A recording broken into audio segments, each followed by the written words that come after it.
মায়ানতন্ত্রের জগতের সবাইকে স্বাগত জানাই। প্রতি অমাবস্যার ন্যায় এই অমাবস্যাতেও তারাপীঠ মহাশ্মশানে আমার মহাযজ্ঞ থাকবে। এই যে মায়ানতন্ত্রের মহাযজ্ঞ, এই তারাপীঠ মহাশ্মশানে আমার হয়। এই যজ্ঞে যে কোনো সমস্যার সমাধান হয়, সে সমস্যা যাই হোক না কেন। এই যে তারাপীঠে আমি যে যজ্ঞ করি, সেই যজ্ঞ স্থানে বামাখ্যাপা সাধনা করতেন। তাহলে সেই তারাপীঠ ধাম এবং বামাখ্যাপা সম্বন্ধে যে কাহিনী এবং ঘটনাবলী সৃষ্টি টিভির পর্দায় আপনাদের কাছে পরপর আমি তুলে ধরছিলাম, আজকেই তার পরবর্তী এপিসোড আমি করছি। বামাখ্যাপা সেই আটলা ধামে যখন নিজ গৃহতে ছিলেন, সেই সময় তিনি তারা মায়ের জন্য ক্ষেপে ওঠেন। ছুটে যেতেন তারাপীঠ শ্মশানে। সেই তারাপীঠ শ্মশানে ছুটে গিয়ে যে শিলার ন্যায় শ্মশানে পাদপদ্মে মায়ের দুটি পদ্ম অঙ্কিত রয়েছে। যারা তারাপীঠে গেছেন তারা জানেন যে তারাপীঠ মহাশ্মশানে মায়ের একটি ছোট্ট পাদপদ্মের মন্দির রয়েছে, যেটা শিলার ন্যায় রয়েছে। তো সেই পাদপদ্মে বামাখ্যাপা রাশি রাশি বনফুল ঢেলে দিতেন মায়ের পায়ে।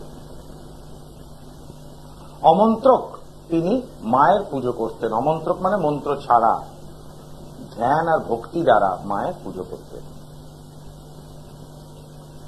এই বামাখ্যাপার এই মাতৃভক্তির জন্য তিনি বারবার কোন এক অদৃশ্য শক্তির আকর্ষণে তিনি পৌঁছতেন তারাপীঠে। সেই সময় তারাপীঠ মায়ের মন্দিরে প্রধান কৌল ছিল মুখ্যতানন্দ এবং কৈলাসপতি বাবা নামে এক মহান সাধকের আবির্ভাব হয় এই তারাপীঠে। সিদ্ধপুরুষ কৈলাসপতি মহাশয় এবং মুখ্যতানন্দ এনারা বামাখ্যাপাকে খুব স্নেহস্বকে দেখতেন। বামাখ্যাপাও এদের সেবা করতেন নিজ প্রাণ বলে। আর কৈলাসপতি বাবার কাছ থেকে শুনতেন নানা রকম ঘটনাবলী চার জীবনের এবং ঈশ্বরের কথা। সেই সব শোনার পর সে বামাখ্যাপা সে তারাময় তার জগৎকে, নিজের জীবনকে তারাময় করে তোলেন। প্রতিদিনই তার চলে এই আটলা গ্রাম থেকে তারাপীঠ শ্মশানে আগমন। কৈলাসপতি বাবার কুঠির ছিল সেই তারাপীঠ দ্বারকা নদীর ধারে এক তটের সামনে। তারাপীঠ শ্মশানে কৈলাসপতি বাবা আশ্রম করে থাকতেন। একদিন এক ঘটনার কথা বলি। বামাখ্যাপা উদ্ধত হয়েছে তারাপীঠ যাবেন বলে, আর তার মা রাজকুমারী দেবী বামাখ্যাপাকে ঘরে বন্ধ করে রাখেন। বাইরে থেকে দরজা বন্ধ করে দিয়ে তিনি নিজের কাজে চলে যান। তারা নাম জপতে জপতে ধ্যানমগ্ন হয়ে পড়েন সেই ঘরের ভেতরেই বামাখ্যাপা, অর্থাৎ আটলা ধামে তিনি ধ্যানস্থ হন এবং তারা নাম জপতে থাকেন। এই তারা নাম জপতে জপতে তিনি যখন চোখ খোলেন, তখন ইষ্ট বিদ্বেষের যন্ত্রণা সহ্য করতে না পেরে বামাখ্যাপা ওখানে জ্ঞান হারান। হঠাৎ একটা সময় রাজকুমারী দেবী দরজা খুলে দেখেন যে বামাচরণ মাটির ওপর শুয়ে রয়েছে। তার চোখ দুটো উপরের দিকে উঠে গেছে আর মুখ থেকে গ্যাজলা বেরোচ্ছে, অর্থাৎ গ্যাজা বেরোচ্ছে। ভয়ে রাজকুমারী দেবী তার প্রতিবেশীকে ডাকেন।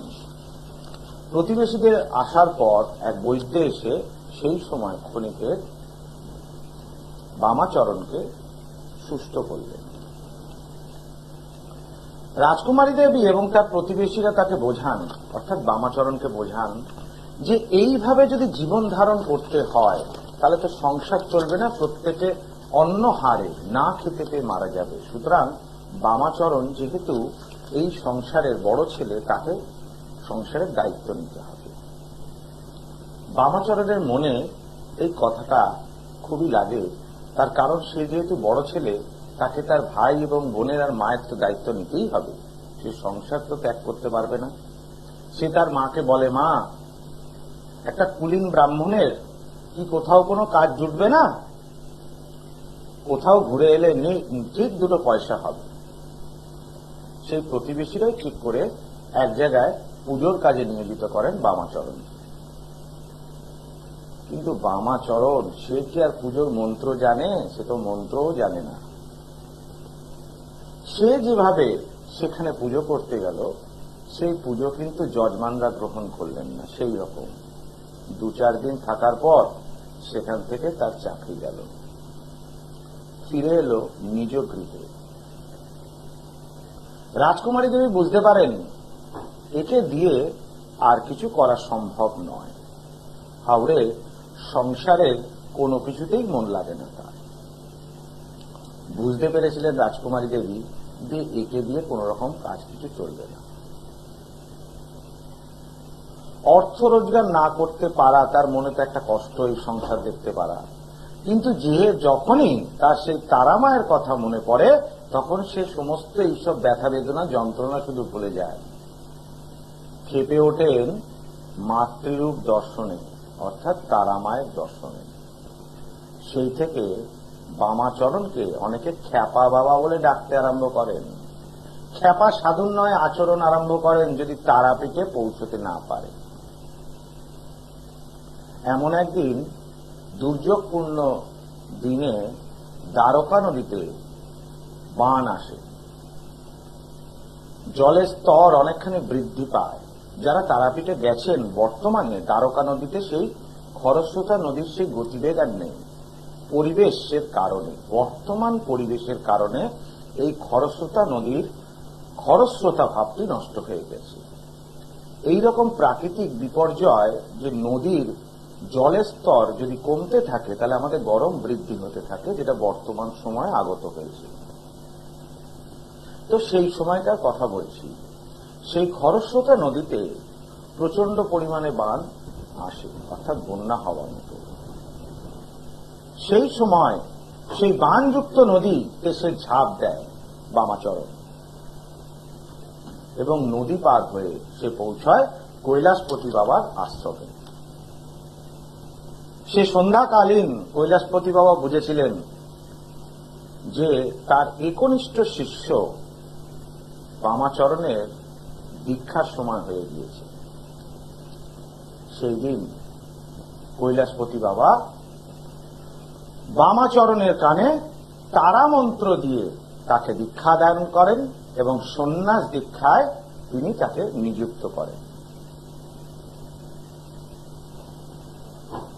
বামাখ্যাপার দীক্ষাটাও হয়ে যায় তার এই মাতৃ দর্শনের টানে। চারিদিকে বামাচরণ তারামায় জপ করতে করতে পুরো পরিবেশ আটলা সহ তারাপীঠে স্থানকে করে তোলেন তারাময়। আসি, আমি আগে কলার বন্ধুকে দেখে নিই। আরেকজন ভারতবর্ষের মহান সাধক তৈলঙ্গ স্বামীর আরেকটি বাণী আপনাদেরকে অতি অবশ্যই অনুষ্ঠান শেষ করার আগে আপনাদের বলবো। আগে কলার বন্ধুকে দেখে নিই। জয় মা তারা।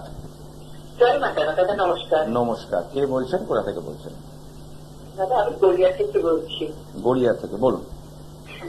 আমি তো আমার সম্পর্কে জানতে চাই। আপনার নামটা মা? শরীরটা ভালো যাচ্ছে না, এই জন্য আপনার প্রোগ্রাম দেখি খুব ভালো লাগে। অনেকদিন পর চেষ্টা করে আজকে লাইভ পেয়েছি দাদা। আচ্ছা বলুন, আপনার নামটা বলুন না জন্ম তারিখ বলুন।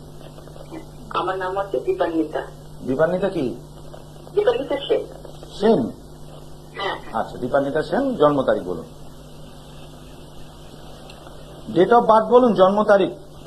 জন্ম তারিখ হচ্ছে 3 মে 1988। টাইম বলুন। টাইম হচ্ছে সকাল 10:13। জন্মস্থান কি কলকাতা? হ্যাঁ দাদা, জন্মস্থান কলকাতা না, কোথায়? বর্ধমান। বর্ধমান। মঙ্গলবার জন্মবার? হ্যাঁ দাদা, হ্যাঁ। টিভির ভলিউমটা একটু মিউট করে দিন, টেলিফোনে আমার কথাটা শুনুন, নাহলে ফিডব্যাকে লাইনটা কেটে যেতে পারে। আচ্ছা, এখানে যেটা দেখতে পাচ্ছি আপনার কর্কট লগ্ন, বৃশ্চিক রাশি এবং অনুরাধা নক্ষত্রে জন্ম, তাই তো? প্রশ্ন করুন, কি সমস্যা এখন? না, আমার একটু শারীরিক সমস্যা যাচ্ছে, একটু পারিবারিক শারীরিক। পারিবারিক শারীরিক দুটো সমস্যা যাচ্ছে, তাই তো? আচ্ছা, এইবার আপনাকে বলি যে বর্তমান যে মহাদশা, কেতুর মহাদশা, শুক্রের অন্তর্দশা। কেতুর মহাদশা আপনার শুরু হয়েছে 2023 সাল থেকে, অর্থাৎ এটা 2025। 2023 সাল থেকে, এখন 2024, 2023 সালে মে মাস থেকে শুরু হয়েছে। কেতু সম্ভবত মহাদশাতে পারফেক্টলি 1 বছর আগে থেকে ফল দেয়। তাহলে এটুকু থেকে বলা যাচ্ছে 2022 সালের শেষের দিক থেকে আপনার সমস্যা তৈরি করবে দাম্পত্য কলহ, কারণ লগ্ন সাপেক্ষে দ্বিতীয় কেতু অবস্থান করছে এবং সপ্তম ভাবে মঙ্গলই। আপনার কি বিবাহ হয়ে গিয়েছে তো? হ্যাঁ দাদা, হ্যাঁ হ্যাঁ। এখানে লগ্ন সাপেক্ষে দ্বিতীয়ভাবে কেতু অবস্থান করে এবং লগ্ন সাপেক্ষে সপ্তম ভাবে মঙ্গল থাকাতে সাংসারিক জীবনে শ্বশুর বাড়িকে নিয়ে সমস্যা উৎপন্ন হবে এবং 2022 সাল থেকে এটা হচ্ছে সম্ভবত, তাই কি? একদমই একদমই।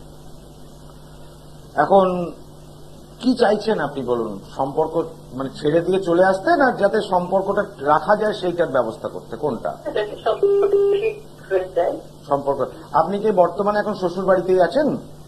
হ্যাঁ দাদা, হ্যাঁ শ্বশুরবাড়িতেই আছে।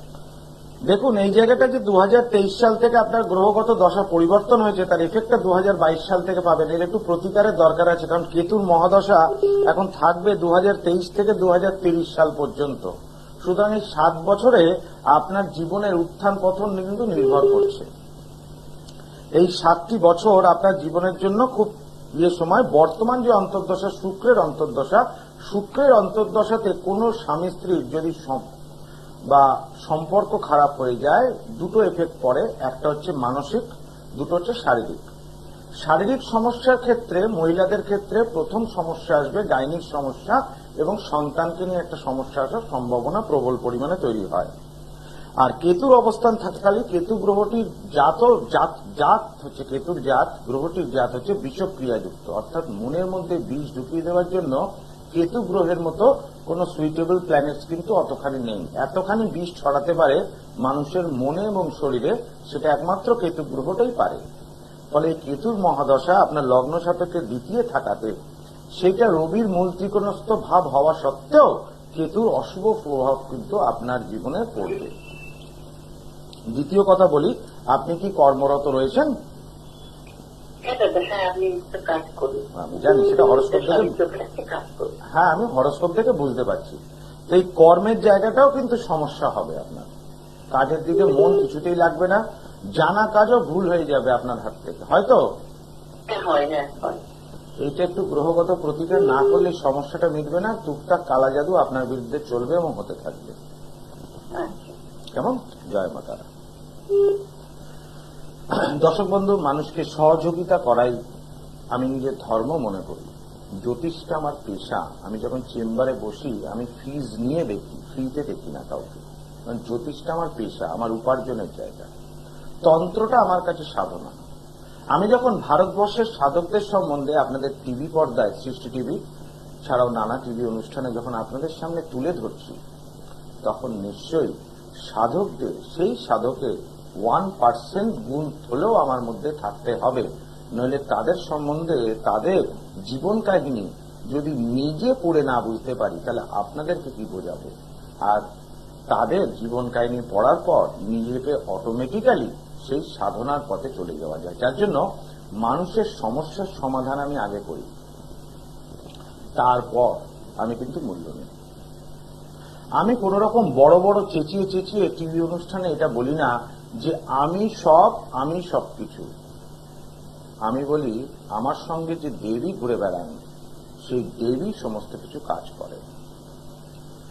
নিজের শরীর, নিজের আত্মাকে যদি পরমাত্মার সঙ্গে যুক্ত করা যায়, তাহলে সেই অদৃশ্য শক্তি দ্বারা যে কোনো রকম সমস্যার সমাধান হবেই হবে। এই যে তারাপীঠ মহাশ্মশানে আমি মহাযজ্ঞ করি, আপনারা স্ক্রিনে দেখতে পাচ্ছেন, এই মহাযজ্ঞে যে ধারণ ছাড়া প্রতিকারের কথা বলি, ধারণ ছাড়া প্রতিকার অনেকেই, অনেক জ্যোতিষবাবুই আমার কাছে করান। সময় সংক্ষিপ্ত, আমি আগে শ্রীমৎ তৈলঙ্গ স্বামীর একটা কথা, জীবনের কাহিনীর কথা আপনাদেরকে তুলে ধরছি। তৈলঙ্গ স্বামী যখন নেপালে ছিলেন, সেই সময় নেপালে রানা বাঘ শিকার করতে বেরিয়েছিলেন। বাঘকে নিক্ষেপ করে তিনি গুলি করেন, সে গুলিটা কার্যবশত বাঘের গায়ে লাগে না। তারপর একাধিক গুলি ছোড়ার পরও বাঘকে তিনি লক্ষ্য ভেদ করতে পারেননি বাঘটির কাছে। ফলে বাঘটি তার গতিতে সেই ব্যক্তিকে এড়িয়ে পালিয়ে যাওয়ার চেষ্টা করে এবং ছুটতে থাকে। রানাও কিন্তু সেই বাঘের পেছন পেছন ছুটতে আরম্ভ করেন ঘোড়ার সাহায্যে। একসময় এক জঙ্গলে বড় এক বটবৃক্ষের নিচে তৈলঙ্গ স্বামী সাধনা করছিলেন। বাঘটি তার কাছে হুড়মুড়িয়ে এসে পড়লেন এবং তৈলঙ্গ স্বামীকে দেখার পরই তাকে কাকুতি মিনতি করতে লাগলেন সেই রানার হাত থেকে বাঁচানোর জন্য। ইশারার বলে সেটা রানা বুঝতে পারলেন। তৈলঙ্গ স্বামী সেই বাঘটির মাথায় হাত বোলাতে থাকেন। সেই দৃশ্য রানা দেখার পর অবাক হয়ে যান। বাঘটি যেন তার নিজের ঘরের পোষ্য। তৈলঙ্গ স্বামী এরকম ভাবে বাঘকে আদর করছেন। অজানা ব্যাঘ্রকে এইভাবে কি করে একজন সাধারণ মানুষ এইভাবে তাকে স্নেহ ভালোবাসা দিতে পারেন। তিনি রাজার কাছে যখন এসে পৌঁছন, তিনি যখন তৈলঙ্গ স্বামীর কাছে রানা এসে পৌঁছন, তখন তৈলঙ্গ স্বামী তাকে ডেকে বলেন, নিজের মন থেকে হিংসা ত্যাগ করে দাও, তাহলে দেখবে এই হিংস্র পশুও তোমার কোনো ক্ষতি করবে না। সাধনার একটা বড় অংশ হিংসা এবং বিদ্বেষকে ত্যাগ করতে হবে। মানুষ অনেক সময় হিংসা করে যে ওকে এই জিনিসটা দেব না, ওর এটা পাওনা নয়। যেমন দুর্যোধন যুধিষ্ঠির বা পাণ্ডবদের কিছুই দিতে চায়নি, 5টা গ্রাম কেন সুচাগ্রে 5টা জমিও দিতে চায়নি। এটা হিংসা, এবং হিংসার পরিণয় তাদেরকে না দেওয়ার জন্য নিজেও পায় না। প্রতি অমাবস্যার ন্যায় এই অমাবস্যাতেও তারাপীঠ মহাশ্মশানে আমার মহাযজ্ঞ থাকবে। আর ধারণ ছাড়া প্রতিকার কিন্তু মহাযজ্ঞ ছাড়া সম্ভবপর নয়। দর্শক বন্ধু, একটা কথা বলি, যে কোনো মানুষ আমার কাছে এসে যে আজ পর্যন্ত একজনও মানুষ বলতে পারবেন না যে তিনি উপকার পাননি। একজনও ব্যক্তি নেই। কারণ প্রত্যেকটা মানুষকে সমস্যা মুক্ত করব, এটা আমার জীবনের মূল উদ্দেশ্য। প্রত্যেকটা মানুষ আমার কাছে উপকৃত হন এবং আগামী দিনও হবেন, এই আশাই করি। আজকের মতো এখানে বিদায় নিচ্ছি। আবার আগামী দিনে আমি সৃষ্টি টিভির পর্দায় বামদেবের কিছু কাহিনী ঘটনা এবং তৈলঙ্গ স্বামীর বাণী আপনাদের কাছে তুলে ধরব। আজকের মতো এখানে বিদায় নিচ্ছি। আবার দেখা হবে আগামী দিন সৃষ্টি টিভির পর্দায়। ওম সর্বমঙ্গল মঙ্গলে শিবে সর্বার্থ সাধিকে শরণ্যে ত্র্যম্বকে গৌরী নারায়ণী নমস্তুতে। দূর আর দূরে নেই অচেনা আর চেনা, তাই অচেনাকে